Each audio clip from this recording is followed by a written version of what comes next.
Hi everyone, this is Kelly Giese with Kellyanne's Crafts.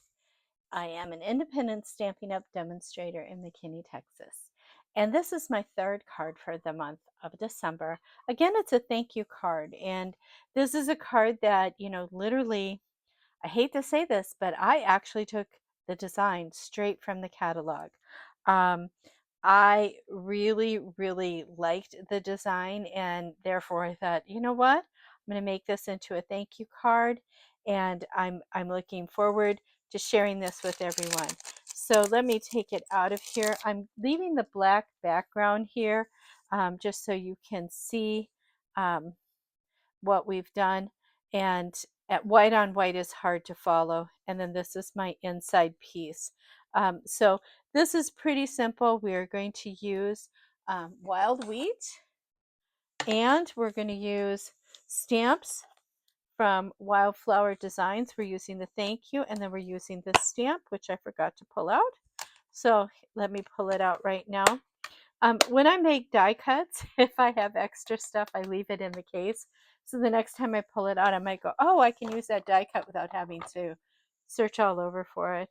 Some people put them in another spot. I just put them right there. So there we have that. And so this is our card. I think it's a lot of fun. And then we've got these cool gems. But let me show you how we're going to make this card. And I think you'll get a kick out of how I adhere things. So I showed you the stamp set. We used the dashing designs for the embossing of the Boho Blue piece. I used stylish shapes, this in here, for the thank you tag. And then we used these two in here for from the Wildflower Designs for all of the other um, die cuts. So let me put those to the side real quick. Let me show you what's in your packet. Of course, you're going to get an envelope. You're going to get the inside. Your card base is, again, 8.5 by 5.5, scored at 4.25. Okay, you're going to want to burnish them really good. I can use my fingernails, not everybody can, so that's when it's really nice to have a bone folder like that. There we go, bone folder. Bam, done. Also inside is going to be a piece of wild wheat. This is 4 by 5.25. And the white piece that goes on top of that mat is going to be 3 3/4 by 5 inches. Our mat for the front of the card is 4 by 5.25. Then you have this one piece. I'm going to set that there. You have this piece. You have this piece. This is going to go on the white piece on the inside of your card, and this is for your sentiment. So we are going to start with some stamping because that'll be quick and easy. And then we'll start doing some assembly. So I'm going to set those aside. I need to stamp this, and this. So my envelope. So again, we're using the wild wheat. I am not a big fan of this color, except for the fact that it has the capability of sort of looking like gold once it's dried. So let's see if I can put this on here without getting my head in the camera and getting it kind of lined up.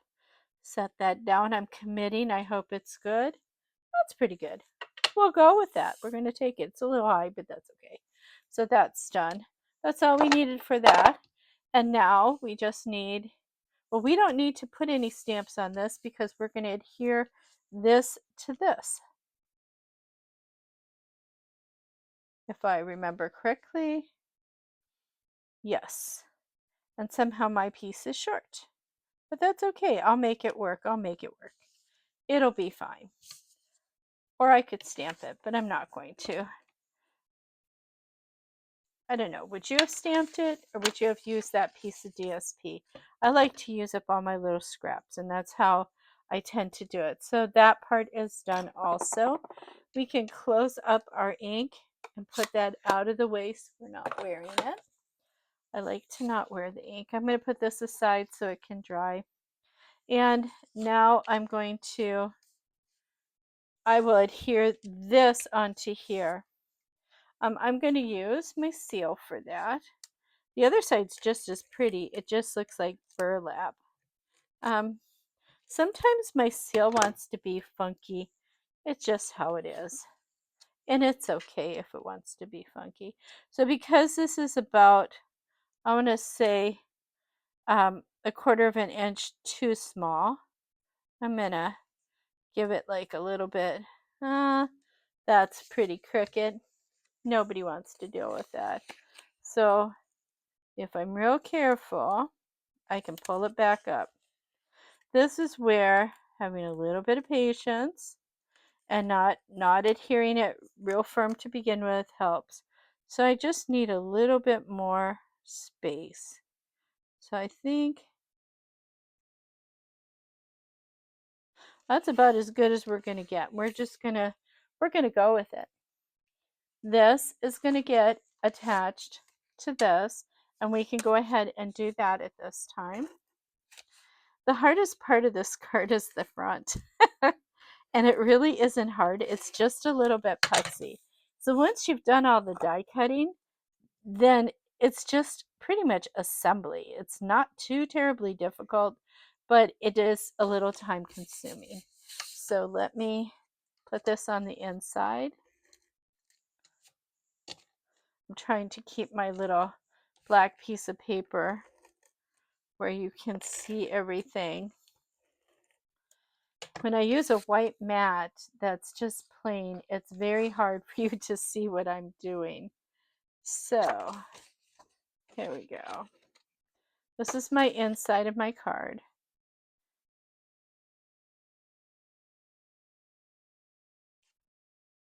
There we go. Inside of card, done. Boom. Okay. Next thing we're going to do is we're going to put this on the front. Now, when I do embossing like this, when I paper emboss like this, sometimes when I use a seal that's very sticky, like the Stampin' Up seal, it actually pulls the paper. So to prevent that from happening, in this case, I am going to use the good old green glue. And this is just adhered down. The front part's going to have some dimension to it. So I've got texture on here, but I don't necessarily want dimension. Okay.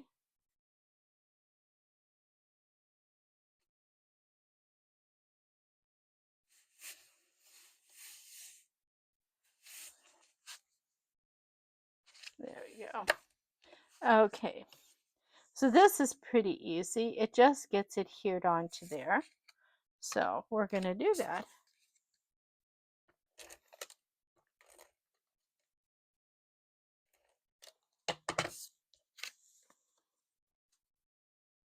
And it's just about, an eighth of an inch smaller all around.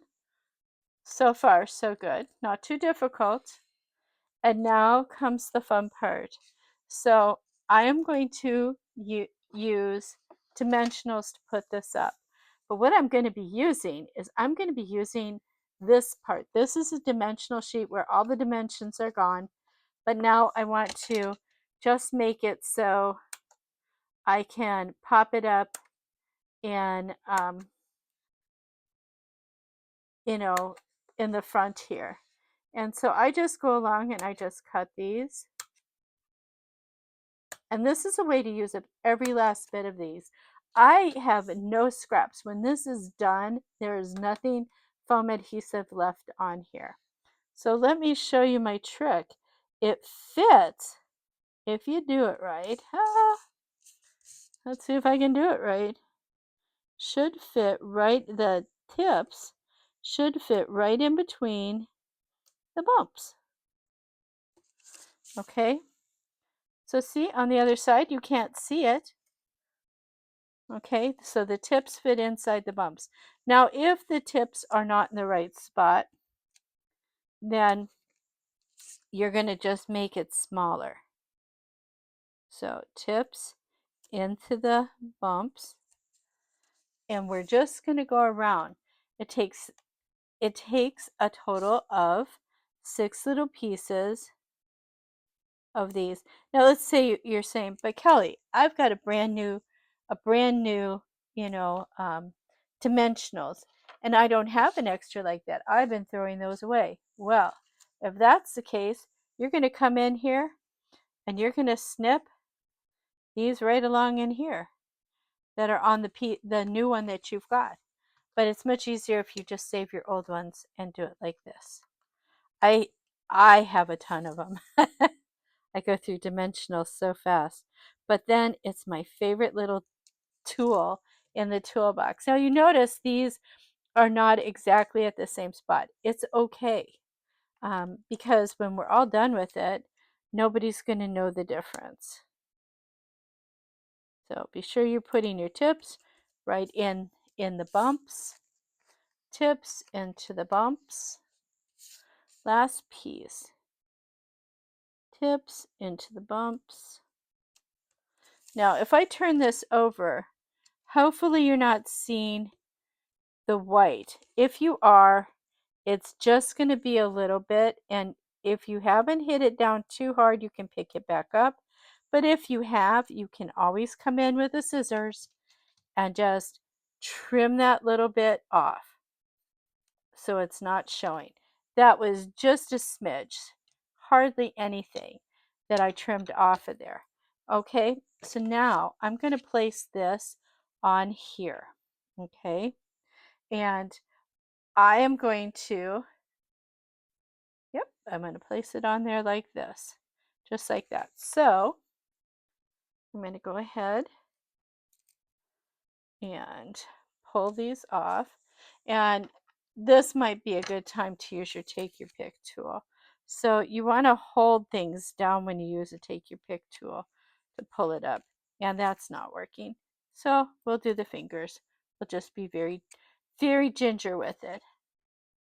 I love when I make things that are like, the whole card's like 3 minutes, but just putting the one embellishment on takes a few, just so you can get the the little papers off of this. Okay, and you'll know if you got them all off if they're sticky or if they're flat colored. Okay, so this is going to go on here, and I want it approximately right in the middle, as best I can do. That looks pretty good, and I'm going to put that like that. So now this can go right in the middle of it. It fits exactly in the middle. So I just have to determine, do I want it up or do I want it down? And I think I want it like this. So I'm just going to bring this in and set it down. Isn't that fun? Okay, now we are going to put on our thank you. But what we are going to do is we are going to straddle this, and this is a low spot here, and that's okay. And I'm going to put a dimensional here and a dimensional here. So you can also use some of those, but I'm going to save those for another project. And I'm going to put one dimensional there, one dimensional here, and I want it to go over my rim. And you know, I love dimensionals, but they love to stick to my fingernails. I don't know, do you guys have that problem? Maybe you don't, but I do. It's kind of funny. Okay, so now we can go ahead and start putting on our beautiful stones. These are they're called Adhesive Bag Textured Dots, and I used like 5 of them, 6 of them. I probably used 5 because I'm all into odd numbers. So you just kind of decide where you want to put them. They're not all going to go in the same place. So I'm putting them not on anything that's popped up. if that's, I mean, hopefully that helps a little bit. And the reason why I'm doing that is because I want to keep the card as flat as possible.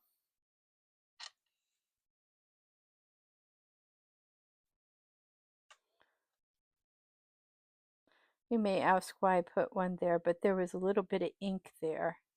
Don't know why there's ink there, but there's ink. So there's 5. 1, 2, 3, 4, 5. There we go. Could put 7 if I wanted to. But there you have it. That's that little bit I trimmed off. Put that over there. But isn't that a fun card? And they didn't show us what it was on the inside. So I just um, used a little scrap of DSP that I had for the inside to pull the outside to the inside. Matte and layered it. I'm not using the thick basic white. I'm using just regular basic white because I'm matting and layering it, and it doesn't need all that extra bulk. So this is our third card for the month of December. I hope you enjoyed these cards. I had fun making them. I do enjoy making the videos for you. Please like and share. If you have any questions, please put them in the video, put them in the comments. What I am going to do starting in the first of the year is before my class videos come out, I am going to put a preview out there. And then if you would like to order and get the kits and then make the kits alongside with me, or just get the tutorial and have the tutorial and the bundle, I will give you a way to do that. But I will put that video up here probably in the next week or two, and it'll be closer to Christmas, so I'll probably have to do it right after New Year's again. But I would have to be able to mail everything fairly early in the month if you're not local, that I can drop it off or have you pick it up from me. Otherwise, I would have to mail it, so we have to allow for postage. But again, thank you so much for joining me. I hope you enjoyed these cards. I wish you a very Merry Christmas and a very prosperous and healthy New Year. Until we meet again, take care and God bless. Bye-bye.